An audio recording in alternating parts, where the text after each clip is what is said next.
पांडवों की स्वर्ग यात्रा धर्मराज युधिष्ठिर के शासनकाल में हस्तिनापुर की प्रजा सुखी तथा समृद्ध थी। कहीं भी किसी प्रकार का शोक व भय आदि नहीं था। कुछ समय बाद श्री कृष्ण से मिलने के लिए अर्जुन द्वारिकापुरी गए।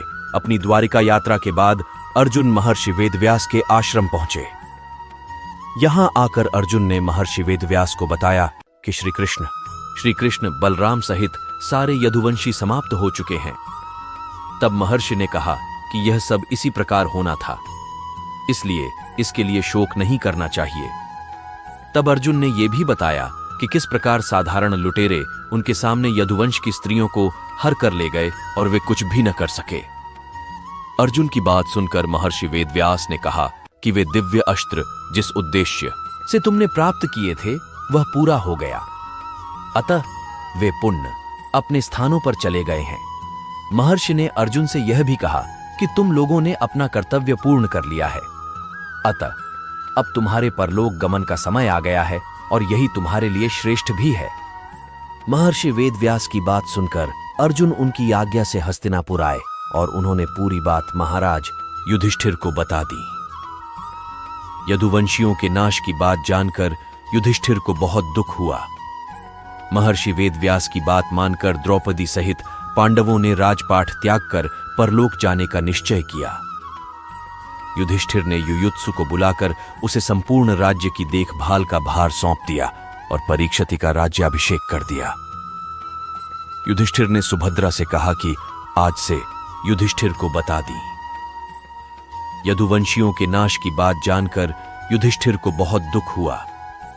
महर्षि वेदव्यास की बात मानकर द्रौपदी सहित पांडवों ने राजपाट त्याग कर परलोक जाने का निश्चय किया। युधिष्ठिर ने युयुत्सु को बुलाकर उसे संपूर्ण राज्य की देखभाल का भार सौंप दिया और परीक्षित का राज्याभिषेक कर दिया। युधिष्ठिर ने सुभद्रा से कहा कि आज से परीक्षित हस्तिनापुर का तथा वज्र मथुरा का राजा है, अतः तुम इन दोनों पर समान रूप से स्नेह रखना। परीक्षित को हस्तिनापुर का राजा नियुक्त करने के बाद पांडवों ने अपने मामा वासुदेव व श्री कृष्ण तथा बलराम आदि का विधिवत तर्पण व श्राद्ध किया। इसके बाद पांडवों व द्रौपदी ने साधुओं के वस्त्र धारण किए और स्वर्ग जाने के लिए निकल पड़े। पांडवों के साथ साथ एक कुत्ता भी चलने लगा। अनेक तीर्थों, नदियों व समुद्रों की यात्रा करते करते पांडव आगे बढ़ने लगे। पांडव चलते चलते लाल सागर तक आ गए। अर्जुन ने लोभवश अपना गांडीव धनुष व अक्षय तरकशों का त्याग नहीं किया था। तभी वहां अग्निदेव उपस्थित हुए और उन्होंने अर्जुन से गांडीव धनुष और अक्षय तरकशों का त्याग करने के लिए कहा। अर्जुन से गांडीव धनुष और अक्षय तरकशों का त्याग करने के लिए कहा। अर्जुन ने ऐसा ही किया। पांडवों ने पृथ्वी की परिक्रमा पूरी करने की इच्छा से उत्तर दिशा की ओर यात्रा की। द्रौपदी, भीम, अर्जुन, नकुल तथा सहदेव की मृत्यु यात्रा करते करते पांडव हिमालय तक पहुंच गए। हिमालय लांघकर पांडव आगे बढ़े तो उन्हें बालू का समुद्र दिखाई पड़ा।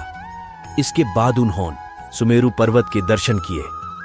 पांचों पांडव, द्रौपदी तथा वह कुत्ता तेजी से आगे चलने लगे। तभी द्रौपदी लड़खड़ाकर गिर पड़ी। द्रौपदी को गिरा देख भीम ने युधिष्ठिर से कहा कि द्रौपदी ने कभी कोई पाप नहीं किया, तो फिर क्या कारण है कि वह नीचे गिर पड़ी। युधिष्ठिर ने कहा कि द्रौपदी हम सभी में अर्जुन को अधिक प्रेम करती थीं, इसलिए उसके साथ ऐसा हुआ। ऐसा कहकर युधिष्ठिर द्रौपदी को देखे बिना ही आगे बढ़ गए। थोड़ी देर बाद सहदेव भी गिर पड़े। भीमसेन ने सहदेव के गिरने का कारण पूछा तो युधिष्ठिर ने बताया कि सहदेव किसी को अपने जैसा विद्वान नहीं समझता था, इसी दोष के कारण इसे आज गिरना पड़ा है। कुछ देर बाद नकुल भी गिर पड़े। भीम के पूछने पर युधिष्ठिर ने बताया कि नकुल को अपने रूप पर बहुत अभिमान था, इसलिए आज इसकी यह गति हुई है। थोड़ी देर बाद अर्जुन भी गिर पड़े। युधिष्ठिर ने भीमसेन को बताया कि अर्जुन को अपने पराक्रम पर अभिमान था। अर्जुन ने कहा था कि मैं एक ही दिन में शत्रुओं का नाश कर दूंगा, लेकिन ऐसा कर नहीं पाए। अपने अभिमान के कारण ही अर्जुन की आज यह हालत हुई है। ऐसा कहकर युधिष्ठिर आगे बढ़ गए। थोड़ी आगे चलने पर भीम भी गिर गए।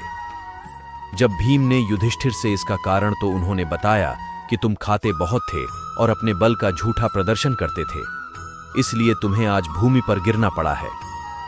यह कहकर युधिष्ठिर आगे चल दिए। केवल वह कुत्ता ही उनके साथ चलता रहा। युधिष्ठिर कुछ ही दूर चले थे कि उन्हें स्वर्ग ले जाने के लिए स्वयं देवराज इंद्र अपना रथ लेकर आ गए। तब युधिष्ठिर ने इंद्र से कहा कि मेरे भाई और द्रौपदी मार्ग में ही गिर पड़े हैं, वे भी हमारे साथ चलें, ऐसी व्यवस्था कीजिए।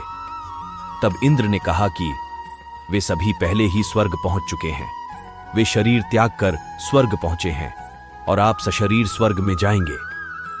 इंद्र की बात सुनकर युधिष्ठिर ने कहा कि यह कुत्ता मेरा परम भक्त है, इसलिए इसे भी मेरे साथ स्वर्ग जाने की आज्ञा दीजिए। लेकिन इंद्र ने ऐसा करने से मना कर दिया। काफी देर समझाने पर भी जब युधिष्ठिर बिना कुत्ते के स्वर्ग जाने के लिए नहीं माने, तो कुत्ते के रूप में यमराज अपने वास्तविक स्वरूप में आ गए। वह कुत्ता वास्तव में यमराज ही थे। युधिष्ठिर को अपने धर्म में स्थित देखकर यमराज बहुत प्रसन्न हुए। इसके बाद देवराज इंद्र युधिष्ठिर को अपने रथ में बैठाकर स्वर्ग ले गए। स्वर्ग जाकर युधिष्ठिर ने देखा कि वहां दुर्योधन एक दिव्य सिंहासन पर बैठा है, अन्य कोई वहां नहीं है। यह देखकर युधिष्ठिर ने देवताओं से कहा कि मेरे भाई तथा द्रौपदी जिस लोक में गए हैं, मैं भी उसी लोक में जाना चाहता हूं। मुझे उनसे अधिक उत्तम लोक की कामना नहीं है। तब देवताओं ने कहा कि यदि आपकी ऐसी ही इच्छा है तो आप इस देवदूत के साथ चले जाइए, यह आपको आपके भाइयों के पास पहुंचा देगा।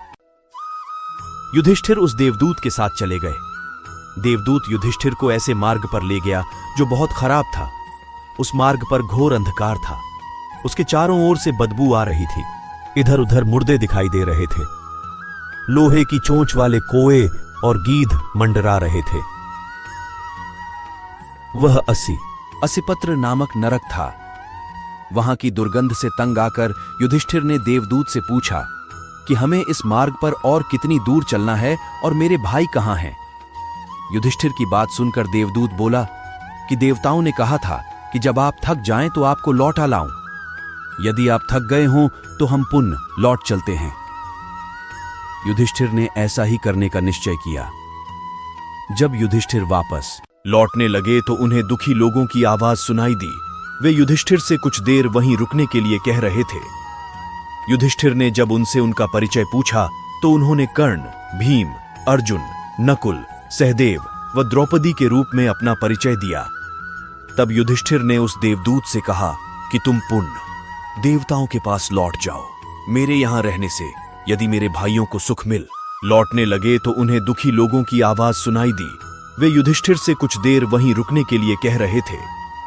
युधिष्ठिर ने जब उनसे उनका परिचय पूछा तो उन्होंने कर्ण, भीम, अर्जुन, नकुल, सहदेव व द्रौपदी के रूप में अपना परिचय दिया।